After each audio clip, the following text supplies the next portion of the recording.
買香港嘅1000尺單位，仲要係望河景、望靚景、馬場景嘅。睇下呢個景，呢個景你覺得1000尺單位喺呢度值幾錢呢？除咗景靚之外，位置都靚喎。呢度樓下呢，就係地鐵站火炭站上蓋東鐵線啊。咁一個咁嘅單位呢，2000萬出頭左右可以買到噶啦。呢個位呢，就係露台啦。睇翻間屋裏面咧，係一個長方形開則嘅客飯廳，非常之咁闊落。嗱，廚房咧就喺呢個位置嘅，呢度就係廚房啦。廚房連埋工人房，工人房就喺呢度裏面啦。出翻嚟睇下，呢個就係頭先見到嘅景啦，客飯廳啦。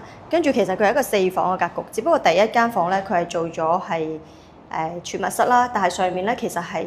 呢個位你可以睇到啦，上面係有冷氣嘅，所以你要瞓人嘅話都冇問題，不過就冇窗咁解啫。咁而3間房咧都係望住城門河啦，望住馬場嘅景色，喺屋企都可以睇到跑馬㗎。2間咁樣嘅細睡房，2間細嘅。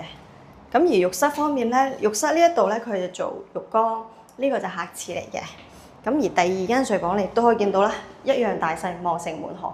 主人房咧就有主人套房嘅。